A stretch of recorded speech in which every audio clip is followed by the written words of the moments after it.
Shalom. First and foremost, I want to give all praise to Yahweh, Ba'ashem, Yahweh Shai, Ba'ashem Rakakwadash. Double honors to the apostles, the bishops, and the elders of Great Millstone who rule well, as well as teach well.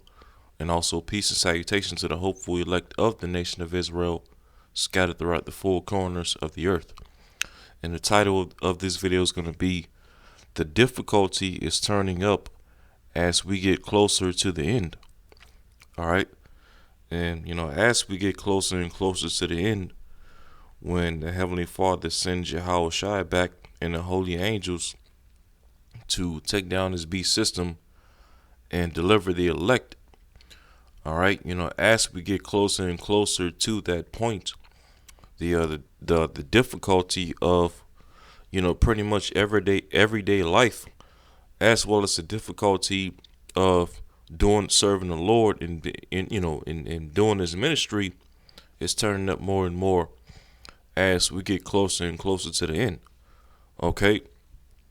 Now, real quick, as you can see, I have here on the screen the definition of the word difficulty, and this is from the online etymology.com. All right, so from etymonline.com, the word difficulty, it says late 14th century, it says want of easiness, the quality that makes something laborious or perplexing. Okay, from Anglo-French difficulté, and directly from Latin difficultatum, it says difficulty, distress, poverty, from difficilis, hard, okay, which means hard. Then it goes into from dis, which means not, away from, plus facilis, which means easy to do, from facere, to do. All right. Then it says from 1610s as that which is difficult. All right. So basically, as we get closer and closer to the end, the difficulty is being raised up more and more each and every day, and every week, and every month. All right, the want of easiness. All right, this labor. The labors that we go through in our everyday lives, the labors that we go through for the Lord in His truth. All right, things are getting harder and harder. All right, it's becoming less easy to do, in which, in this truth, okay, when you will serve the Lord, it's not going to get easy as you progress and grow and grow and grow, because that's all a part of how we go from glory to glory in this truth. We have to go through different obstacles and different things that are getting our way sometimes in order for, for our improvement, in order for us to get better. All right. And here it is in its definition. Okay, the difficulty again, want of easiness, that quality which makes something laborious or perplexing. All right, you notice that word, Salakia, this word perplexing right here. So difficulty also goes into perplexing, something being perplexing. Now, of course, as we always bring out, all right, Yahweh Shai spoke about how in these latter days there will be a distress of nations and perplexity. Okay? Luke 21, as it says right here, the return of Hamashiach at the top. Okay, Luke 21 and 25, this Yahweh Shai speaking red letters. All right, speaking of the difficulty being raised up, as you can see from Apostle Ricard right here, GMS keep pushing on, subscribe and be edified. This place is dysfunctional, and due to this place being so dysfunctional, being more and more dysfunctional every day, that's also a part of this, the difficulty being raised up. As a matter of fact, let's look up the word dysfunctional real quick, alluding to the title of the apostles' video that you just saw. All right, this the word dysfunctional from Etymology Online It says functioning abnormally. Okay. It says dysfunction, failure to function, abnormality, or impairment of function. It says bad, abnormal, difficult. Look at that. Look at that. That's the spirit right there. Okay? Difficult, performing difficult. So this world, you know, man. So due to this world performing dysfunctional, okay, abnormally, meaning what? Not normal, because this world is completely turned upside down. And us all thanks to Esau Edom and his beast system, this wicked rulership that we're living in. You know, men are leaving from their roles as being men and turning themselves into women. Women trying to be men. Okay, you know, just everything is all out of whack. The laws, the statutes, commandments of Yahweh Shema Shai are frowned upon and looked down upon in society. Truth is failing. Okay, those that denounce evil in this world are demonized and demonized and looked down upon and frowned upon and canceled and all these different things. This world is dysfunctional, and due to the dysfunction of this world, all right, is making things difficult. You see, is raising the difficulty of everyday life. Okay, and as we went into that word, difficulty goes into perplexing. Now, here in Luke 21 and 25, okay, red letter, Shai speaking, he says, and there shall be signs in the sun and in the moon and in the stars. All right, all these things leading to the return of Mashiach Yahushua, right? Different signs in the heavens and in the sun and the moon and whatnot. Okay, chariot sightings, eclipses, certain sounds coming out of the heavens that's scaring these Edomites, all right, out of their socks. It says, and there should be signs in the sun and in the moon and in the stars, and upon the earth distress of nations. All right, distress of nations. And what's going to cause these nations to be distressed on the earth in these latter days? With perplexity. Okay, so perplexity will be the thing that will distress these nations out in the latter days, leading up to Yahushua coming back. All right, the sea and the waves roaring. All right, the sea and the waves, which that's twofold, going into what?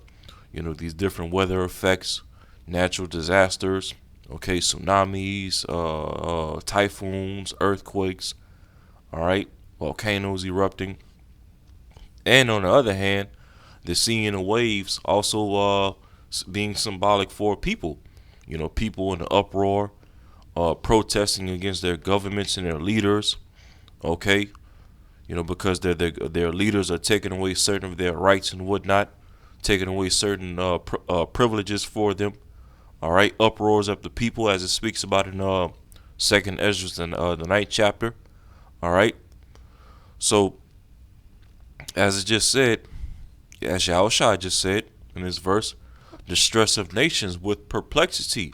All right, difficulty, and as we always go into this word perplexity.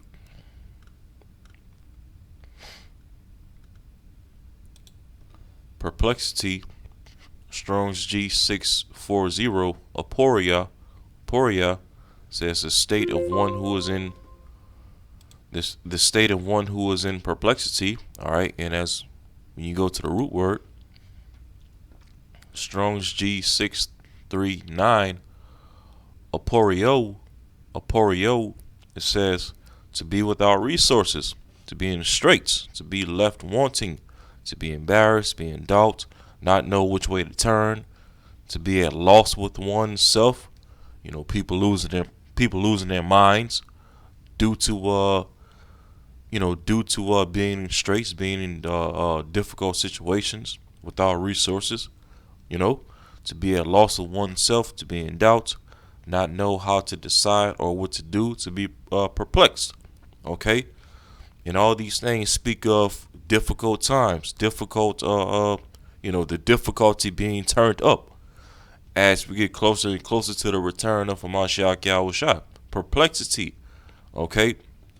And already right now, this earth is in going through stages of perplexity, here and there.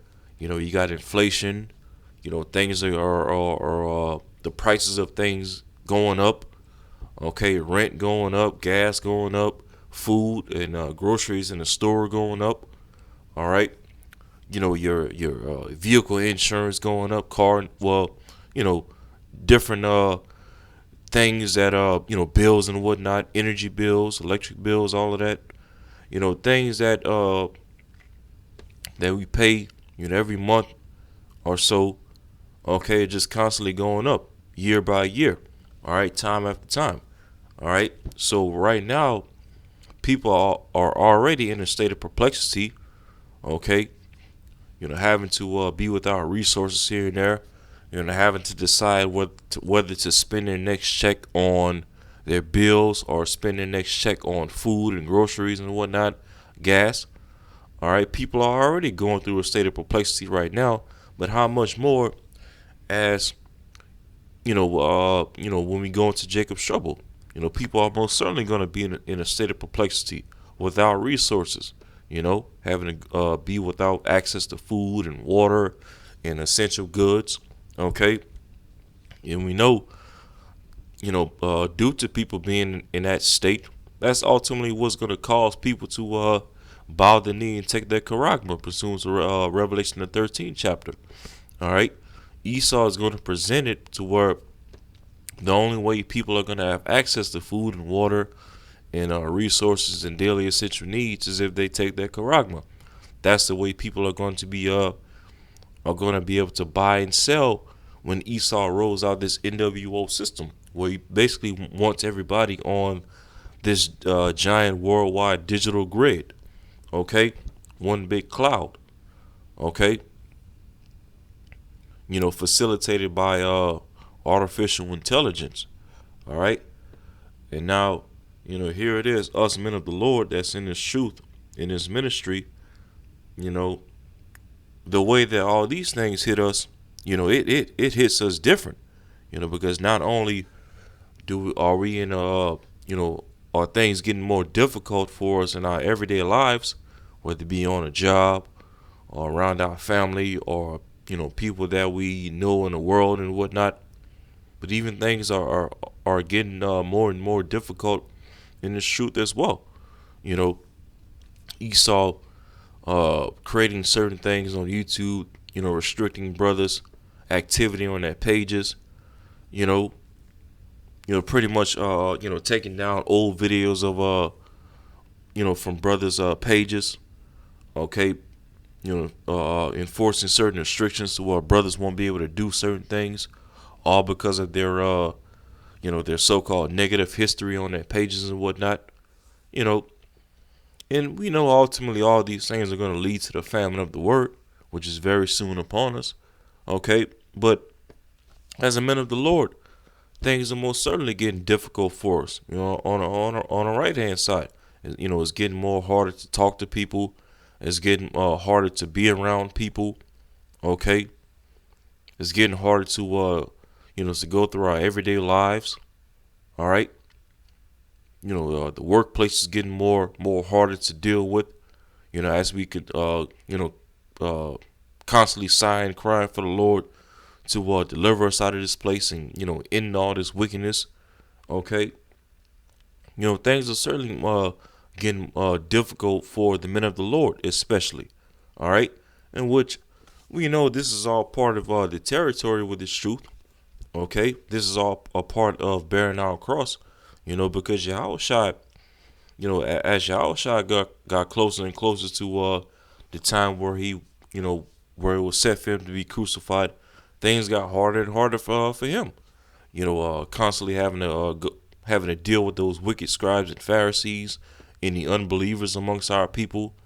All right, to being sold out by Judas Iscariot, and being arrested by those wicked scribes and Pharisees and the men that you know, that came to arrest him and whatnot, having to stand before Pontius Pilate, all right, and ultimately being condemned by his own people, all right.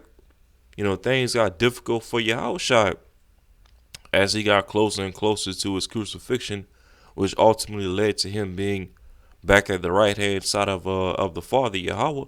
Okay, so hey, as we walk in the footsteps of Yahushua and bear our cross, things are going to get more and more difficult for us as we get closer and closer to the kingdom when Yahushua returns. Because hey, even as it says in Acts 14,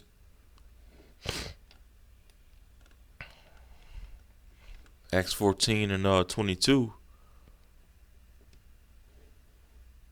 started 21, Acts 14 and 21, and when they had preached the gospel to that city and had taught many, they returned again to Lystria and to Iconium and Antioch, confirming the souls of the disciples and exhorting them to continue in the faith. Yeah, because that's one thing to always bear in mind as we continue to go through these difficult stages as we get closer and closer to the end. No matter what we go through, always continue in the faith. And pray for the Lord to take not the Holy Spirit from us. Okay. So it says, and exhorting them to continue in the faith, and that we must through much tribulation enter into the kingdom of Yahweh. See that? So, in order for us to enter into the kingdom of Yahweh Shemal Shai, we must, all right, we must go through much tribulation. Okay, this word tribulation, let's look it up.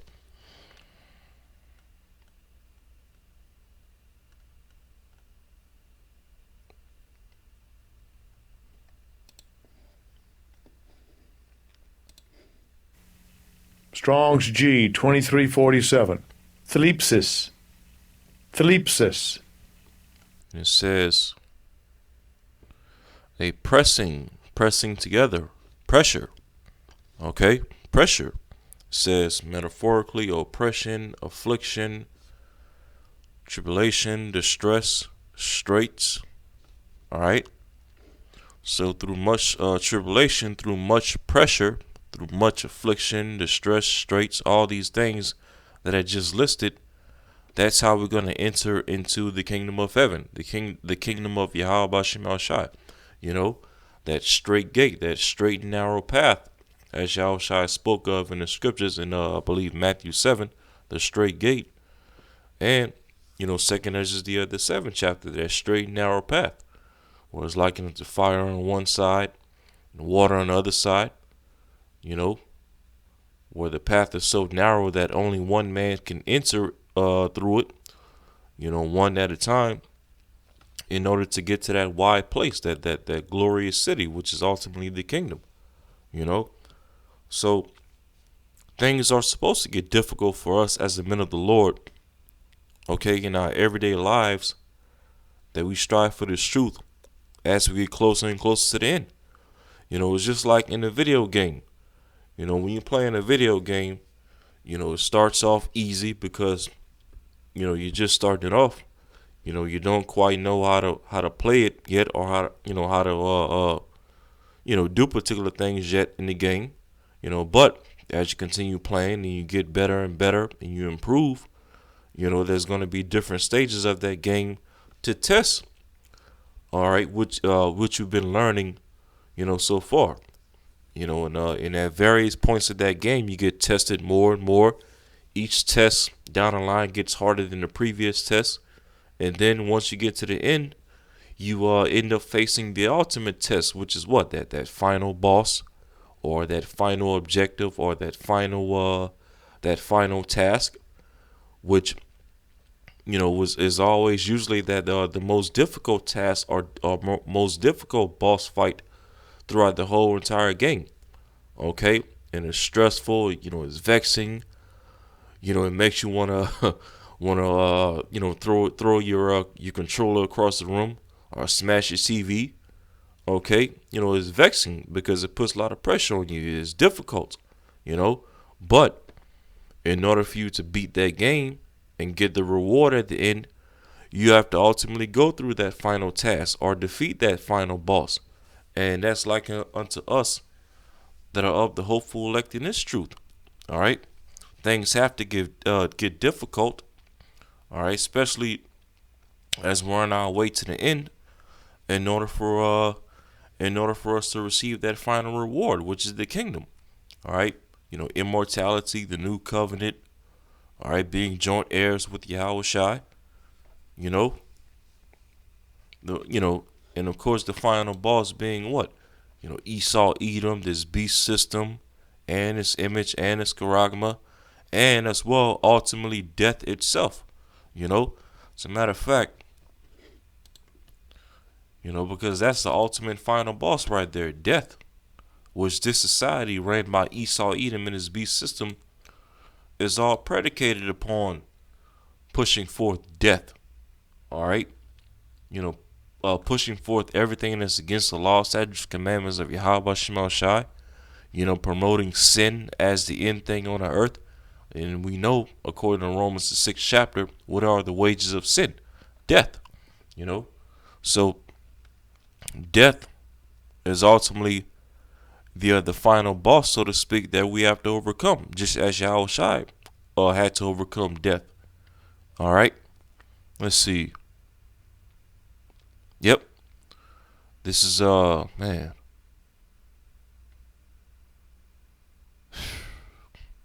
cause this chapter right here, 1 Corinthians 15. I'm gonna start at 52. All right, 1 Corinthians 15 and 52 says, "In a moment, in the twinkling of an eye, at the last trump." All right, the last trump when the Lord calls up the elect in the chariots, right? "For the trumpet shall sound, and the dead shall be raised incorruptible, and we shall be changed." Okay? "For this corruptible must put on incorruption, and this mortal must put on immortality." The new bodies, fashioned like unto Yahweh Shai's body, which with those new bodies we're going to receive the crown of life, be crowned by Yahweh Shai himself personally, and be entered into the new covenant. Okay? Where the law, statutes, commandments are going to be put in our inner parts. It says, verse 54, "So when this corruptible shall have put on incorruption, and this mortal shall have put on immortality, then shall be brought to pass the saying that is written," all right, "Death is swallowed up in victory." Okay, in which that's quoting from Isaiah the 25th chapter. It says, verse 55, "O death, where is thy sting? O grave, where is thy victory? The sting of death is sin, and the strength of sin is the law." Okay, verse 57, "But thanks be to Yahweh, which giveth us the victory through our Lord Yahweh Shai HaMashiach." You see that? And the victory over what? The victory over death.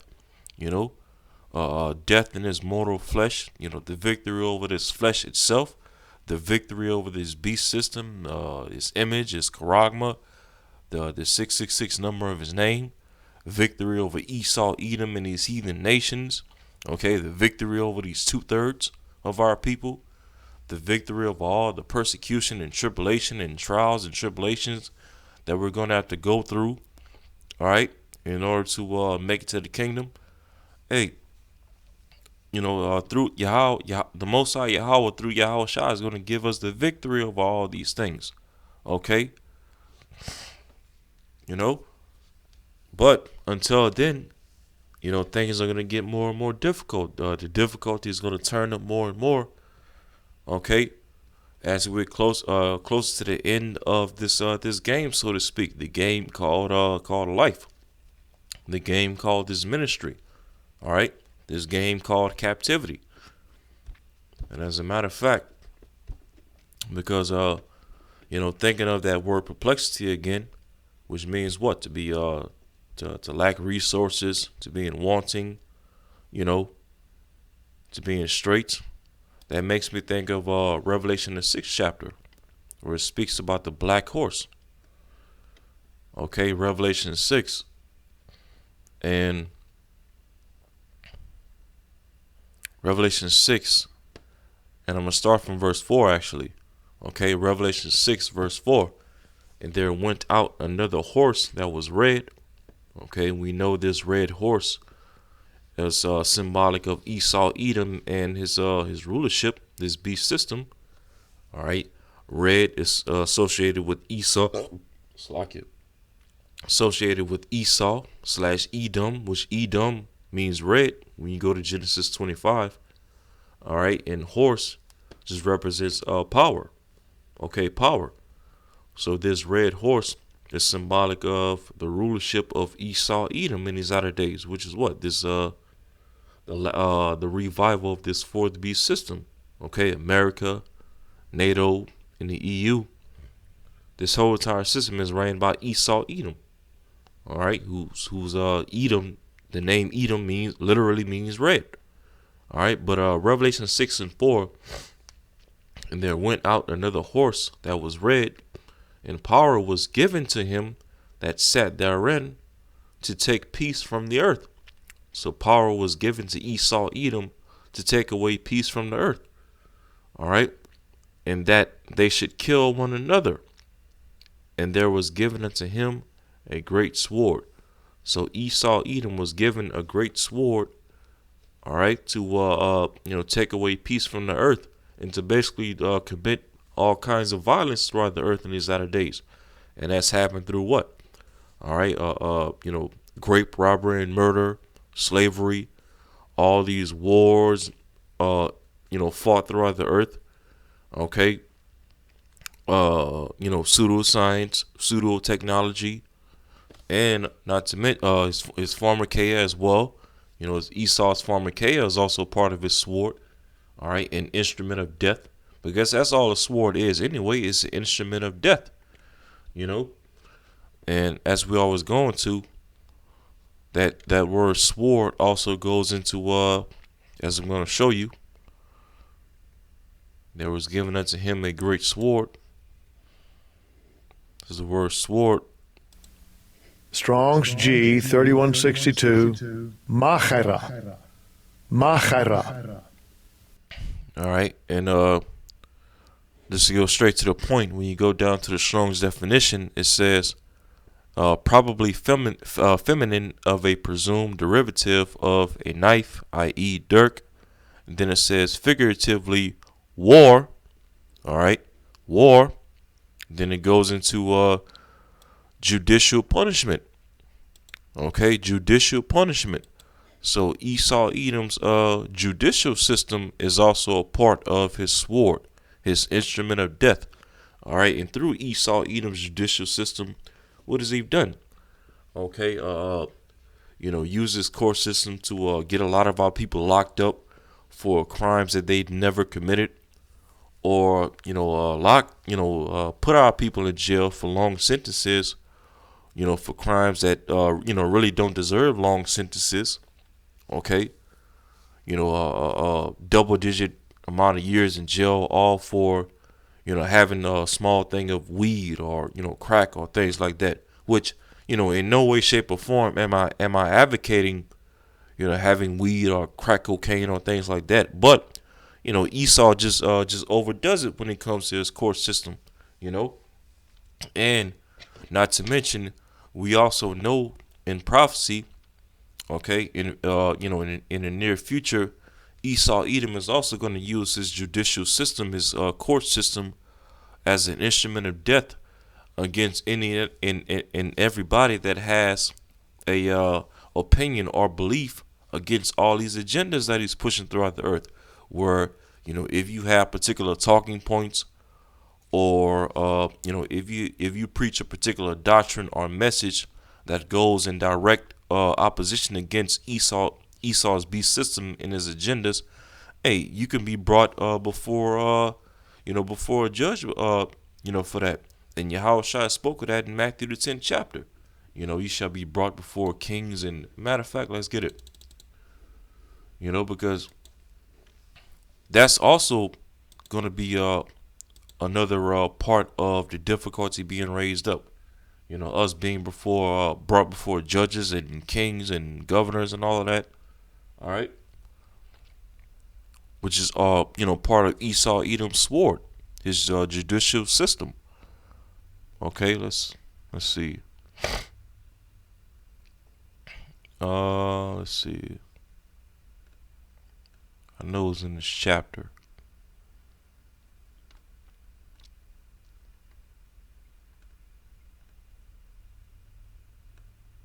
Let's see. Give me a second. Let me go back up real quick.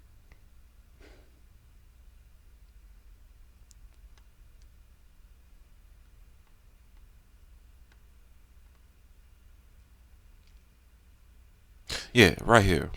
Okay, because in Matthew the 10th chapter, pretty much what is this chapter going to? All right, it gives you the name of the 12 disciples. Peter, James, John, Andrew. Okay, Simon, the Canaanite, which means zealot when you go into that word, down to Judas Iscariot. And then as it names the 12 disciples, all right, basically Yahushua gives them a commission to do what? Go not to the way of the Gentiles or the Samaritans, but go rather to the lost sheep of the house of Israel and preach the kingdom of heaven is at hand. Preach this gospel, this everlasting message, in which we that are of the hopeful elect in these latter days, that preach this word, starting with our apostles and elders of great millstone, all right, we follow in this same lot. We entered into this same labor. Going throughout the four corners of the earth, preaching to the lost sheep of the house of Israel, so-called Negroes, Latinos, and Native Americans of the kingdom of heaven. Telling our people to repent. Don't bow the knee to this beast system or its image, or take a scaragma. Don't take the jab. Don't don't subscribe to Esau Edom pseudoscience and false education and all of that. Don't put your trust in Esau's money system. And so because Yahushua gives us commission, starting with his 12 disciples in this chapter, which this applies to us in these latter days. As Yahushua gives us commission to preach the kingdom of heaven, all right, what's going to come with the territory as we go down in this chapter? Matthew 10 and 16. Behold, Yahushua speaking, behold, I send you forth as sheep in the midst of wolves. Okay, be ye therefore wise as serpents and harmless as doves. Yeah, not using this truth as a cloak of maliciousness and, getting carnal and violent with people. Okay, not using this truth as an excuse to show off guns and you know post videos of you going to the gun range and shooting guns and all this other stuff. All right, showing forth the appearance of evil. All right, no, the weapons of our warfare are not carnal but spiritual, as the scripture says. So in this world, we're supposed to look like sheep in the midst of wolves. A sheep doesn't go around walking around with armbands and studded armbands and big ass boots on, looking like a black militia or whatever. Standing at camp with guns in your hands and stuff like that, bulletproof vests. All right, no, that's not how a sheep, all right, looks in the midst of wolves, as Yahweh is speaking of right here. As we're preaching the gospel, we're supposed to look, weak in this world. All right, we're supposed to look base, because that allows the Lord to really and truly show His power in this world through us. Okay, not by us seeking our own vain glory and making it seem as if we have our own power through carnality. No. Okay. So Matthew 10 and 16 again, behold, I send you forth as sheep in the midst of wolves. And if a sheep is in the midst of wolves, then things are going to be difficult. That's a no-brainer. All right. A sheep being in the midst of wolves puts that sheep in a position of straits and perplexity, and a straight gate and all those different things. And that's how we are in this world. Okay? It says, be therefore wise as serpents and harmless as doves. It says 17, but beware of men, for they will deliver you up to councils, and they will scourge you in their synagogues, and ye shall be brought before governors and kings for my sake, for a testimony against them and the Gentiles. All right.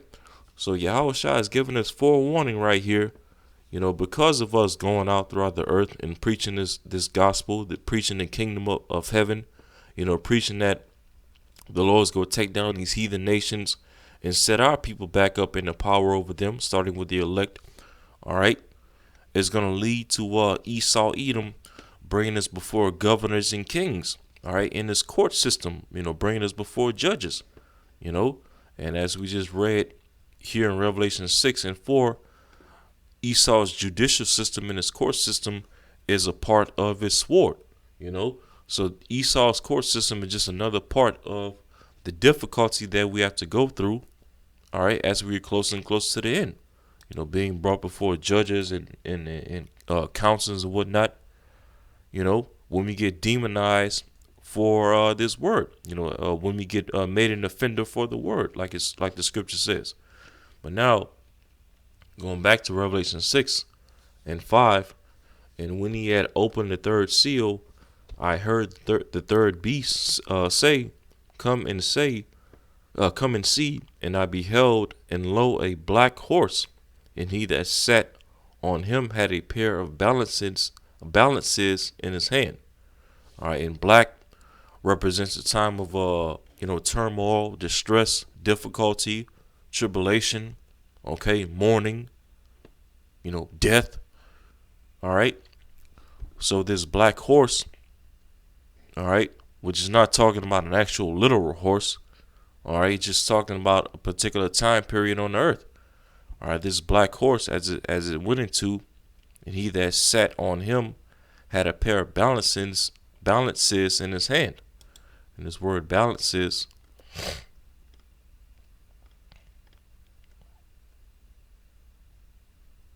see what this word black means first.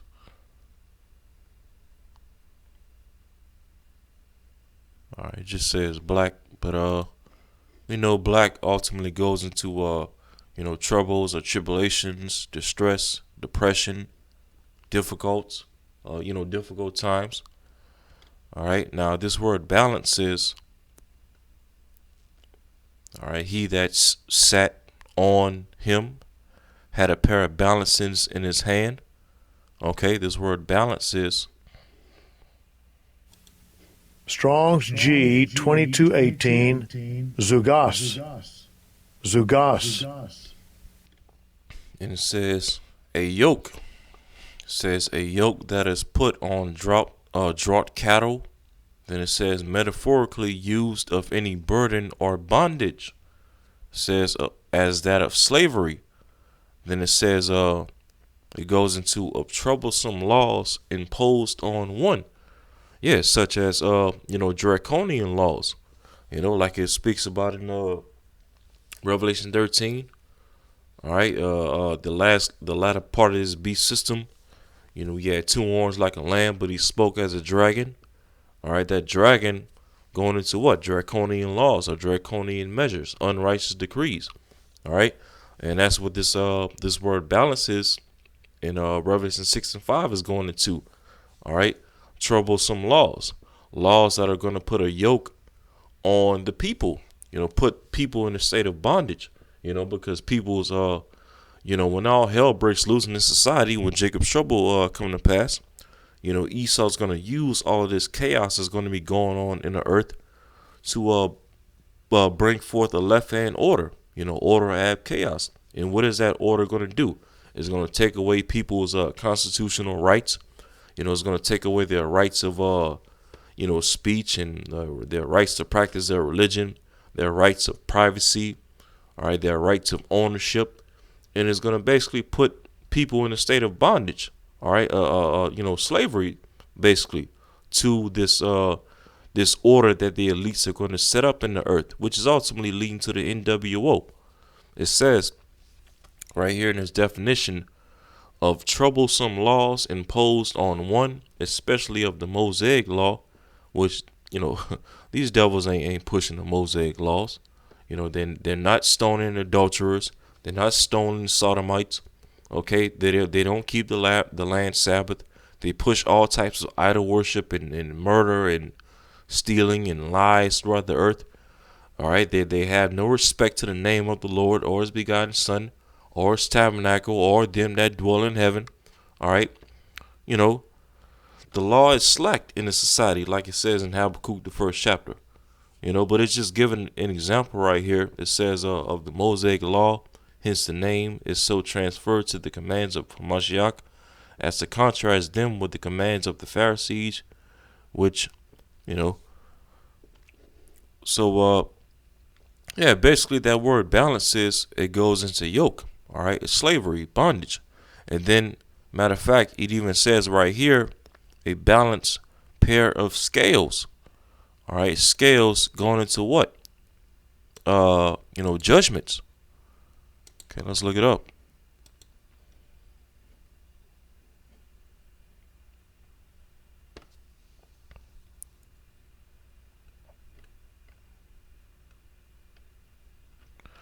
All right, it says right here, says each of the small, thin, horny or bony plates protecting the skin. All right, that's talking about the scales of a fish, right? But now, when you deal with Esau's court system, you have a term known as what? Balances and scales, or scales and balances.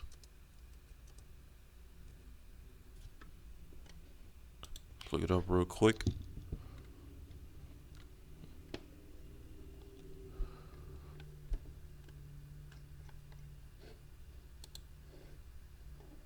Let's go to some images. Yep, you see right here. See all these pictures. Scales and balances are symbols of Esau's court system. It's just his judicial system. Weighing things in a balance. Weighing out particular situations, which Esau, the way he judges things and weighs things is all out of whack because it's all Esau judges the earth in lies and wickedness. Okay, he doesn't judge the earth in truth. You know, but pretty much that word balances in Revelation 6 and 4. Goes into a yoke or slavery or bondage, and then it also goes into judgments as well. So when that black horse comes to pass, all right, the time of troubles and tribulations and depression and the stress and all these things. Okay, Jacob's trouble basically is going to be a time where Esau is going to push forth, okay, troubling laws, draconian laws, for the purpose of what? Putting people in particular bondages and slavery. Putting a yoke upon people as for judgment purposes. Okay, to issue forth his order out of chaos, his NWO. And then now, as you continue on, Revelation 6 and 6, and I heard a voice in the midst of the four beasts say, a measure of wheat for a penny, and 3 measures of barley for a penny, and see thou hurt not the oil and the wine. All right, and when you read this verse in the NLT, Revelation 6 and 6 in the NLT, and I heard a voice from among the four living beasts, from among the four living beings say, a loaf of wheat bread or 3 loaves of barley will cost a day's pay, and don't waste the olive oil and the wine. So basically, a loaf of bread or 3 loaves of barley bread costing a day's pay is symbolic of what? Hyperinflation, which is another form of difficulty that we're gonna have to go through as we close and close to the end. Okay, hyperinflation taking place due to the dollar collapsing, due to these different nations dumping a dollar and switching to these newer currencies, the BRICS currencies and the digital currencies and all these different things. all right, is going to ultimately cause a dollar collapse. And when that happens, the prices of particular goods, well, the prices of these things that you see in the store are going to skyrocket. Okay, hyperinflation, you know, and that's all. That's good. That right there is going to be a major part of the perplexity that's going to hit the earth. That's going to cause these nations to be in distress. Okay, to be lacking the resources and be in a position of difficulties. Okay, not knowing which way to turn. All right. So hey, this black horse that we're reading of right here, going into judgments and bondage and people's rights getting taken away, while at the same time hyperinflation skyrocketing. That's all a part of the difficulty being raised up more and more as we get closer and closer to the end. But as it just said at the latter part of the verse, in the midst of all these things happening, see thou hurt not the oil and the wine. And what does the oil and the wine represent? Basically, those of us that's in this truth. All right, you know, hurt not the truth itself. This word, which is likened unto oil and wine, and as well hurt not those that have this truth, that are anointed with this spiritual oil, and take upon this spiritual wine, which is this word, the word of Yahweh Shema Shai. And because in the midst of all these things going on, even though the difficulty is being turned up more and more, hey, ultimately it's all set, it's all written down in the scriptures already that the elect are going to receive the victory over all these things. Okay? The elect are going to receive the victory over all these things. All right? The beast system, the image, the charagma, death itself, all the persecution that we're going to face. All right? We're going to get the victory. We're not going to be hurt by all these things that's getting ready to come down the pipe.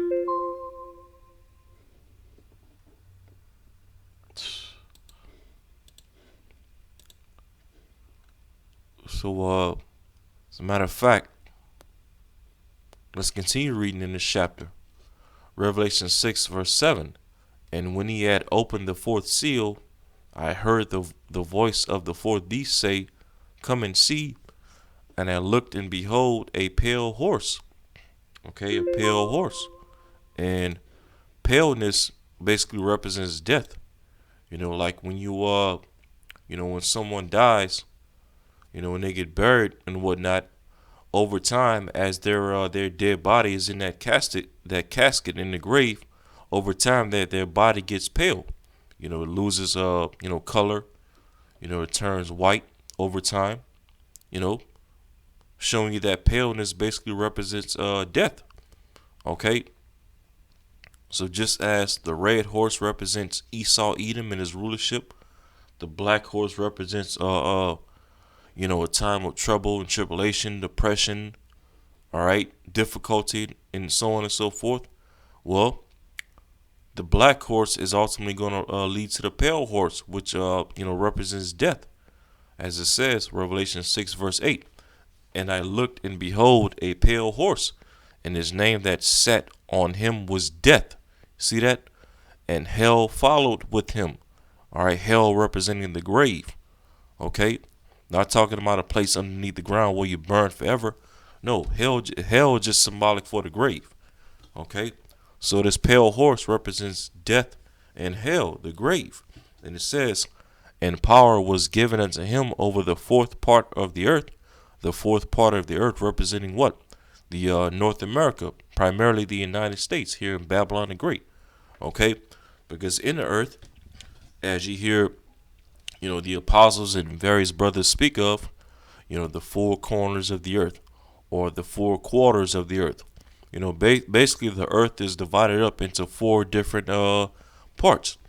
You have the northeast and the southeastern quarter of the earth, and then you have the southwest in the northwestern quarters of the earth. Okay, and when it says right here, and power was given unto them over the fourth part of the earth, the fourth part of the earth basically represents the the northwestern quarter of the earth, which is where Babylon the Great is located at, America. All right, so-called North America. So this pale horse is going to hit the hardest here in America. And as it goes into, all right, and power was given unto them over the fourth part of the earth to kill with the sword and with hunger, which is famine, it says, and with death and with the beast of the earth. This scripture speaks about the apocrypha newly created beast. Okay, so the black horse is ultimately going to lead to the pale horse. All right, death and hell. All right, the sword, the famine, uh, uh, uh you know, the beasts of the earth, newly created beasts. All right, and all these things, as it speaks of in Second Ezra, the 16th chapter, are scourges as amendment. Okay, scourges as amendment, scourges to correct the minds of these people, to basically push the fear of the Lord upon the people of the earth.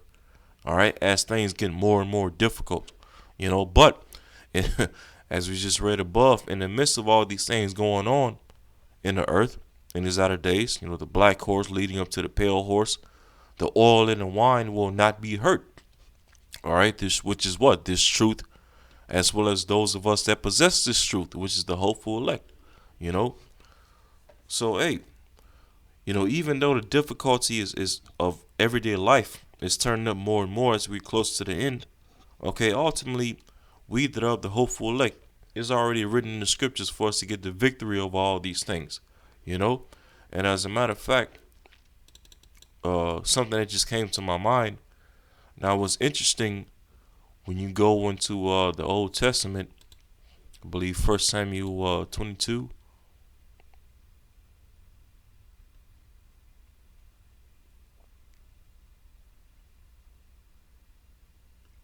Let me see.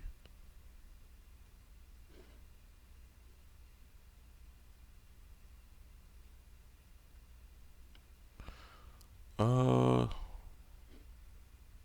yeah, right here.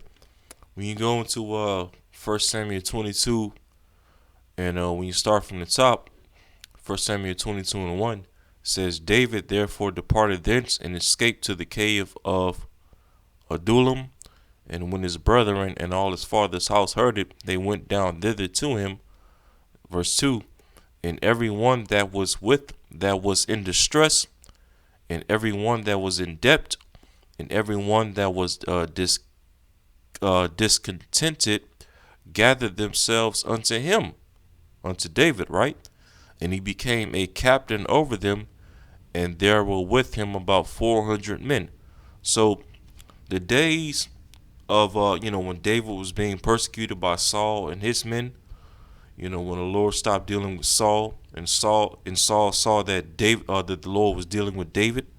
Okay, the days of when David was being persecuted by Saul, leading up to the days when David became king over all 12 tribes of Israel.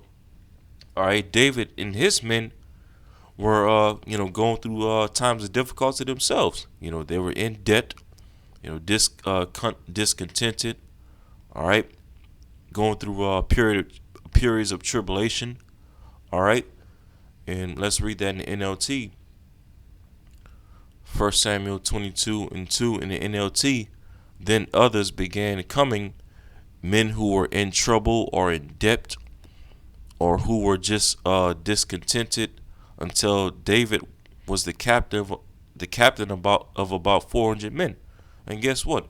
We that are of the hopeful tabernacle of David, all right, the 144,000, we're in these same exact positions all over again, as we're getting ready to rule again, as the tabernacle of David is getting ready to rule over the earth again, as in the days of old, this time under Yahushua.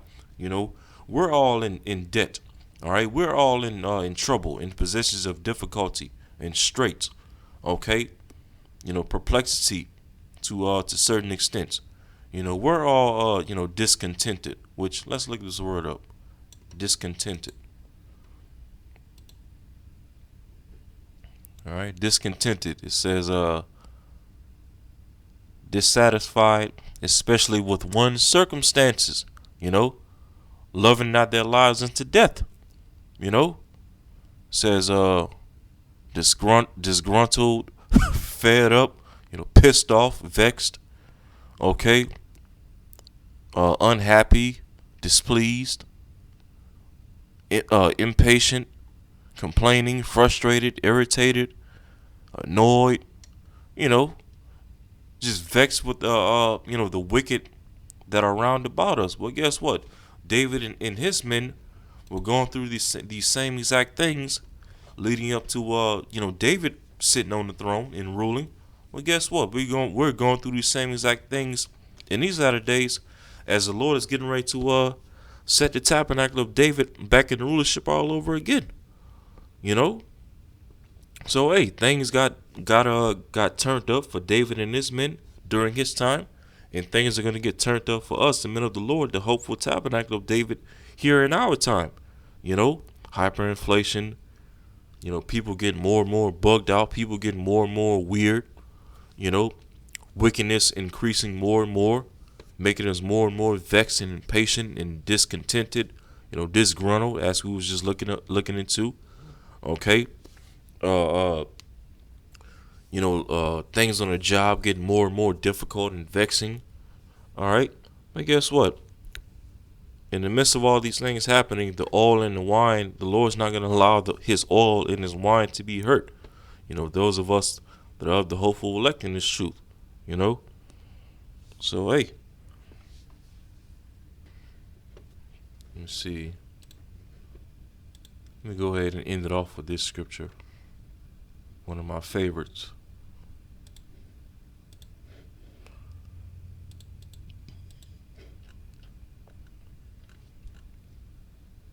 This is Sirach, chapter 1, verse 23.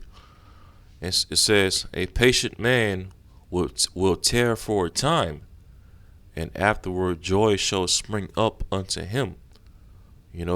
So we that are the hopeful elect, we're patiently hasting for the day of the Lord, for the end of all this wickedness.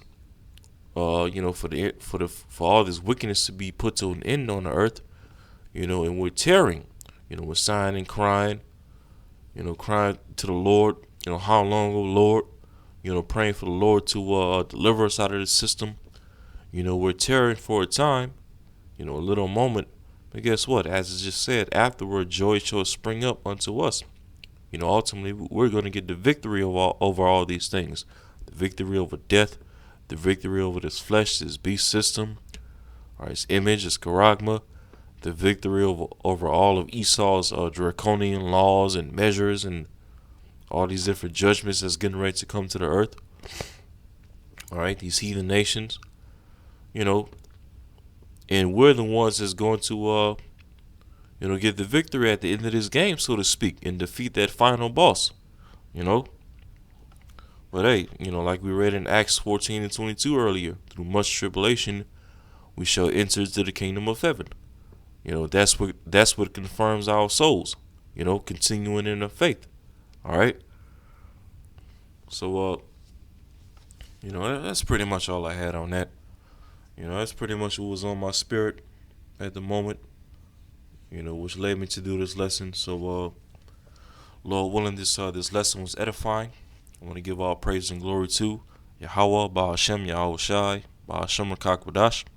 Double honors to the apostles, the bishops, and the elders of Great Millstone who rule well as well as teach well. And also peace and salutations to the hopeful elect of the nation of Israel, scattered throughout the four corners of the earth. And until next time, Shalom.